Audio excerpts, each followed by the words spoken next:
Next question number 43 है student. तो start करते हैं। ये आपके इस चैप्टर का लास्ट क्वेश्चन है और आप अपनी बुक से मैच कर लेना। 42 क्वेश्चन मैंने सारे कंप्लीट करा दिए हैं।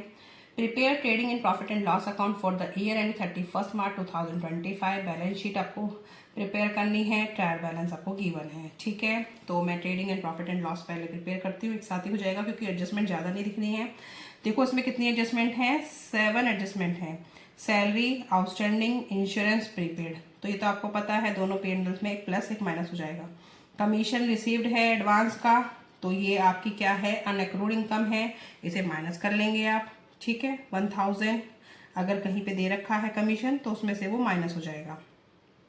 ठीक है, इसके बाद दे रखी है interest 2100 provide on deposit and interest on bank loan 3000 is to be paid. तो 2100 तो इनकम है, एज ए इनकम प्लस हो जाएगी, और इंटरेस्ट पेड है वो माइनस हो जाएगा। प्रोविजन फॉर डाउटफुल डेट आपको पता ही कैसे करना है। डेप्रिसिएशन 10% वो हम लगा लेंगे। उसके बाद आपको क्लोजिंग स्टॉक दे रखा है, जो भी दोनों में से कम हो हम बोलेंगे।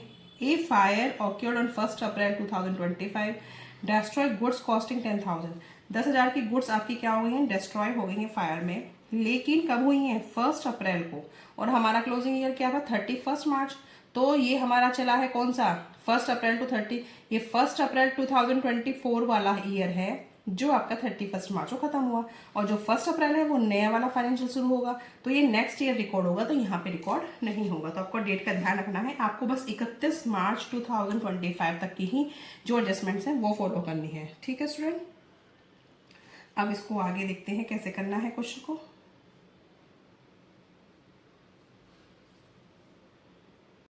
फर्स्ट देखते हैं हम ट्रेडिंग में क्या क्या आएगा। पहले हमें दिखाई दे रहा है ओपनिंग स्टॉक।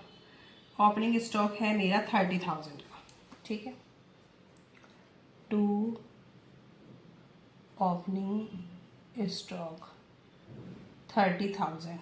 इसके बाद मुझे परचेज डालनी है, परचेजेज। और परचेजेज में चेक करो कोई परचेज रिटर्न है, हाँ परचेज रिटर्न भी है।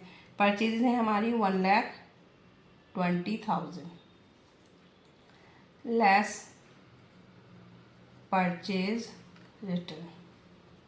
परचेज रिटर्न है 20,000, तो ये हो जाएगा आपका 1 लाख। ठीक है स्टूडेंट, उसके बाद देखते हैं क्या है और। सेल्स दिख रही है, पहले सेल्स डाल देते हैं, बाय सेल्स, और सेल्स के बाद ही सेल्स रिटर्न भी गिवन है, 1,50,000 लेस सेल्स रिटर्न, ये है 10,000, 1,40,000। ठीक है, अब सैलरी एक्सपेंसेस वगैरह तो सब उसमें जाएंगे। इसका मुझे कुछ और दिखाई दे नहीं रहा है, क्लोजिंग स्टॉक डाल देते हैं, by closing stock. Closing stock में आपका जो भी कम है 45,000। ठीक है, इसमें बस ये 2 आइटम ही दिख रही हैं, इसे प्लस कर देंगे, ये आ जाएगा 1,85,000। 185 में से 130 माइनस कर देंगे, टू ग्रॉस प्रॉफिट। 130 माइनस होंगे तो 55 का ग्रॉस प्रॉफिट आ गया। ठीक है, यहाँ तक तो बिल्कुल सिंपल था ये क्वेश्चन। और जो लास्ट वाली एडजस्टमेंट है वो 1 अप्रैल, वो नेक्स्ट ईयर रिकॉर्ड होगी, यहाँ पे आप परचेज में से माइनस नहीं करेंगे क्योंकि आपकी डेट चेक कर लेना 1 अप्रैल। ठीक है स्टूडेंट, नेक्स्ट देखते हैं, हमें P&L प्रिपेयर करना है, तो स्टार्टिंग से देखते हैं क्या क्या चीज़ें हैं। पहले हम ग्रॉस प्रॉफिट को ट्रांसफ़र कर देते हैं, ग्रॉस प्रॉफिट 55,000। अब इधर लेंगे हम सैलरी एक्सपेंस। सैलरी एक्सपेंस वही सैलरी को ही बोलते हैं। सैलरी कितने की है हमारी, 22,000। ऐड कर देंगे आउटस्टैंडिंग सैलरी। आउटस्टैंडिंग सैलरी कितनी है, 3,000, तो ये हो जाएगा आपका 25,000 का। उसके बाद दे रखे इंश्योरेंस, टू इंश्योरेंस। इंश्योरेंस है 5,000 लेस प्रीपेड इंश्योरेंस, 500, तो ये आ जाएंगे 4500। ठीक है, उसके बाद है बैड डेप्ट, इसको भी कर लेते हैं पहले। ओल्ड बैड डेप्ट मैं शॉर्ट में लिख देती हूँ, ये है 5000 का। और न्यू प्रोविज़न मेंटेन करना है, to new PDD provision for doubtful debt, ये है आपका 10,000। ठीक है, अब क्या करेंगे, less old PDD provision doubtful debt कितना है 7,000, ये 15 है, 7,000 ये, तो हमारा क्या है 8,000 का अभी भी हमें और मेंटेन करना पड़ेगा। आगे देखिए कमीशन, कमीशन हमारा किधर आएगा, इधर, बाय कमीशन, कमीशन कितना है 5,000, लेस क्या करेंगे, आपका क्या है अनअर्न्ड कमीशन, अनअर्न्ड कमीशन या कमीशन रिसीव इन एडवांस, कुछ भी आप इसको लिख सकते हैं, या अनअक्रूड भी लिख सकते हैं। स्टूडेंट आपको सारे नाम इसके पता होने चाहिए। ये माइनस हो जाएगा तो 4,000 आप यहाँ शो करेंगे। उसके बाद देखिए डिपॉजिट्स तो ये आपके सेट से, लेकिन नीचे आपकी एडजस्टमेंट थी interest by interest on fixed deposit, तो ये इनकम है, कितना था 2100, और इंटरेस्ट ऑन बैंक लोन, ये एक्सपेंस है 3,000 का। तो मेरी सारी एडजस्टमेंट्स हो गई हैं। अब मेरी फर्नीचर की बची है depreciation, to depreciation on furniture कितना है 10%। फर्नीचर की अमाउंट है हमारा 6,000, 6,000 का 10% 600। ठीक है, अब मेरी सारी एडजस्टमेंट हो चुकी हैं। अब आप टोटल करेंगे स्टूडेंट,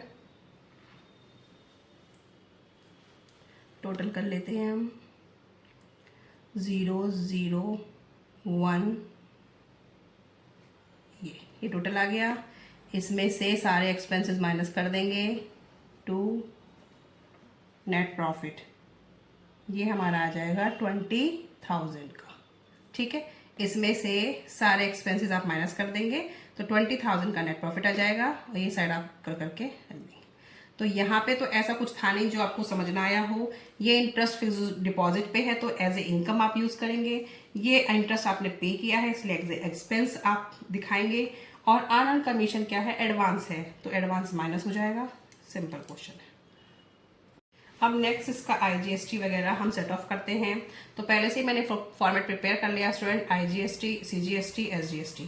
तो पहले हम आउटपुट लिखेंगे। आउटपुट में आपको क्या क्या दे रखा है, देखो IGST है 6,000, 6,000, ये आपको दे रखे हैं 8,000, ये दे रखा है 8,000। ठीक है, उसके बाद less adjustment of input GST। अब इनपुट को हम क्या करेंगे, सेट ऑफ करेंगे। IGST का इनपुट कुछ नहीं दे रखा है तो इसको हम ब्लैंक छोड़ देंगे, और इसका दे रखा है 10,000 और इसका भी 10,000। ठीक है, तो इनपुट ज़्यादा है आउटपुट से, तो यहाँ तो बैलेंस में भी 6,000 एज इट इज़ चलेंगे क्योंकि यहाँ पे कुछ इनपुट था नहीं। इसमें से कितना डिफरेंस हो जाएगा अब 2,000, और ये भी 2,000। 2,000 किसके आ रहे हैं अभी, ये क्योंकि आपके पास आउटपुट कम था इनपुट ज़्यादा था, तो इनपुट के चल रहे हैं। अब क्या करना है, मेरा बैलेंस थोड़ा इधर चला गया स्टूडेंट, आप बैलेंस को उधर देख लेना। अब हमें क्या करना है, उसके बाद अब एडजस्टमेंट करनी है। देखो इसके पास 6,000 आउटपुट के हैं और इनके दोनों के 2-2 हज़ार किसके हैं, इनपुट के हैं, तो इन दोनों को ये सेट ऑफ कर सकता है। तो इन दोनों के मिला के कितने हो गए 4,000, इसमें से 4,000 हम क्या करेंगे, सेट ऑफ कर देंगे। तो 4,000 यहाँ लिखेंगे और इसमें से 2,000 ख़त्म कर देंगे क्योंकि सेट ऑफ कर रहा है ये कर दिया। अब जो बैलेंस आएगा तो यहाँ कितना बचा, 2,000 अभी भी आउटपुट के बच गए, और यहाँ क्या हो जाएगा, यहाँ नील और यहाँ भी नील। बात समझ आई। आउटपुट के 6,000 IGST के पास थे तो इसके सेफ बने हुए हैं अभी। CGST के 8,000 हैं और SGST के आउटपुट 8,000 है। लेकिन इनके इनपुट ज़्यादा हैं, इनपुट से हमने आउटपुट को सेट ऑफ भी कर रहे हैं, तो 2000 अभी हमारे इनपुट के बच रहे हैं। अब इन दोनों को कौन सेट ऑफ कर सकता है? इसका सारा अमाउंट बचा हुआ है, इसके अमाउंट में से ये दोनों का एडजस्ट कर दिया, तो इन दोनों का मिला के कितना हो गया? 4000। 4000 इसने दे दिए, तो इसका बैलेंस बचा 2000। ठीक है, और इनके 2000 मिल गए हैं, तो ये खत्म हो गए, इनको हमने सेट ऑफ कर दिया, तो ये नील हो गए। ठीक है, अब ये 2000 हमारे किसके बचे हैं? आउटपुट के। तो आउटपुट हमारा किधर आता है? क्रेडिट साइड, लायबिलिटी साइड में हम यहाँ दिखा देंगे। ठीक है, ये मेरा बैलेंस है, मैंने बैलेंस को थोड़ा इधर लिख दिया है, आप समझ जाना ये बैलेंस है। आ गई बात समझ में? अब हम क्या बनाते हैं? बैलेंस शीट प्रिपेयर करते हैं। तो पहले हमारा क्या आएगी? कैपिटल। कैपिटल दे रखी है 1 लाख। एड एनपी, एनपी है 20,000। और ड्राइंग मुझे दिखाई दे रही हैं, ड्राइंग है 14,000। 14,000।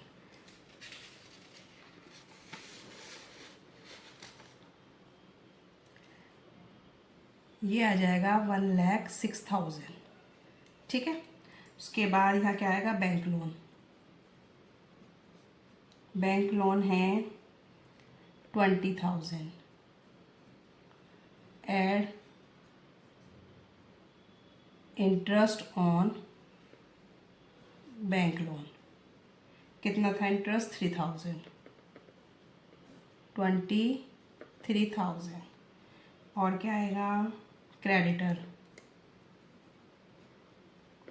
क्रेडिटर है 45,000। Outstanding salary 3,000। आउटपुट, आउटपुट किसके हैं हमारे? IGST 2000। ठीक है, अब आप इसका टोटल करेंगे तो जो, क्योंकि अब मैंने सारी जो लायबिलिटी साइड की थी वो तो मैंने सब चीज़ें इसमें डाल दी हैं। एक चीज़ और मुझे दिख रही है, कमीशन है गया मेरा, कमीशन रिसीव्ड इन एडवांस। ठीक है, ये लायबिलिटी है, तो ये अमाउंट आएगा 1000 का। 1000 ही था या 3000 था? चेक करते हैं एक बार। 1000। ठीक है, अब कैलकुलेशन करेंगे तो कैलकुलेशन हमारी इतनी ही आनी चाहिए। 3, 2, 5, 5, 50, 51, 51,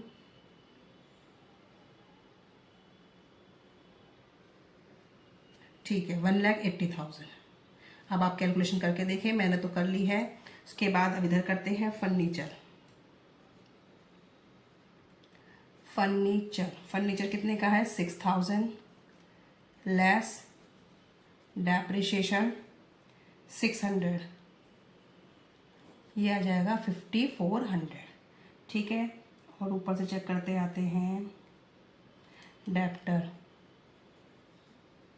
डेटर है हमारे 82,000 लेस प्रोविज़न फॉर डाउटफुल डेप्ट PDD, ये लिख लेते हैं 10,000, तो ये हो जाएंगे हमारे 72,000। इसके बाद है फिक्स डिपॉजिट FD। FD हमारी हैं 40,000 प्लस ऐड करेंगे interest, interest on FD fix deposit. कितना इंटरेस्ट आया था? 2,100, तो ये हो जाएगा 42100। ये भी हो गया। क्लोजिंग स्टॉक, क्लोजिंग स्टॉक ये आएगा 45,000। कैश, कैश कितना दे रखा है? 15,000। कैश से पहले प्रीपेड इंश्योरेंस डाल देते हैं। Prepaid insurance 500। ठीक है, उसके बाद हमारा आएगा कैश। कैश आ रहा है 15,000। और चेक करते हैं कुछ,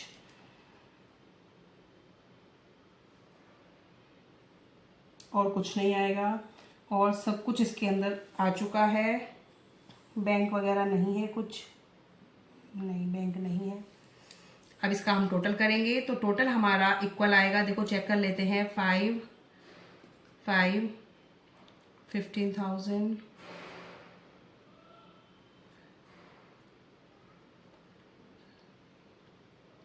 हाँ 1,80,000, 1,80,000।